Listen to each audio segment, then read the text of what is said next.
ច្រកអូស្មាច់នេះនៅមានការផ្ទុះបាទកំភ្លើងធំចំនួនមួយនៅឡើយទេអញ្ចឹងសកម្មភាពនេះគឺនៅមានការបាញ់តបតគ្នានៅឡើយទេបាទអញ្ចឹងសូមបញ្ជាក់ទៅពុកម៉ែបងប្អូនថានៅក្នុងម៉ោង 2:18 នាទីនេះបាទគឺជាសកម្មភាពពិតបាទខ្ញុំបាទគេហទំព័រ Hero News បាទសូមធ្វើសេចក្តីរាយការណ៍តែប៉ុណ្ណឹង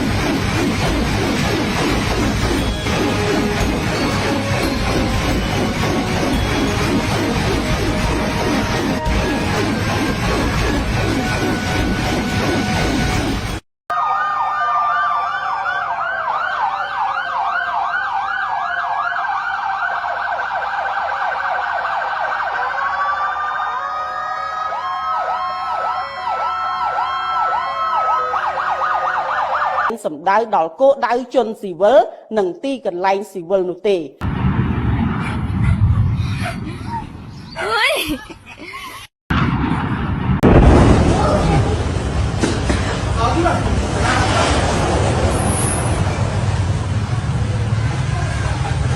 rồi mà lẹ tăng à ធ្លាក់ក្នុងក្រុងមកក្រាបបាត់គង់វិញនីតិរសៀលថ្ងៃទី 9 ខែធ្នូឆ្នាំ 2025 កងកម្លាំងប្រដាប់អាវុធរបស់កម្ពុជាបានប្រើប្រាស់អាវុធធុនធ្ងន់ BM21 ឆ្លើយតបទៅកាន់ភាគីថៃដោយកំទេចចោលនៅគោលដៅដែលទាហានថៃឈរជើងនៅទល់មុខភូមិជោគជ័យឃុំអូ3ជាន់ស្រុកអូជ្រៅខេត្តបន្ទាយ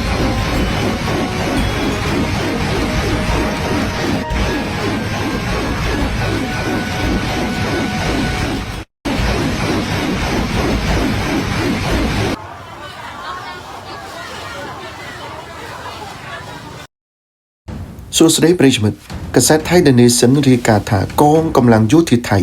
នៅថ្ងៃអង្គារនេះបានទទួលស្គាល់ថាមានការវាយប្រហារកាន់តែខ្លាំងឡើងដោយកងកម្លាំងកម្ពុជានៅទូទាំងទីតាំងយុទ្ធសាស្ត្រជាច្រើនរួមមានប្រាសាទតាក្របី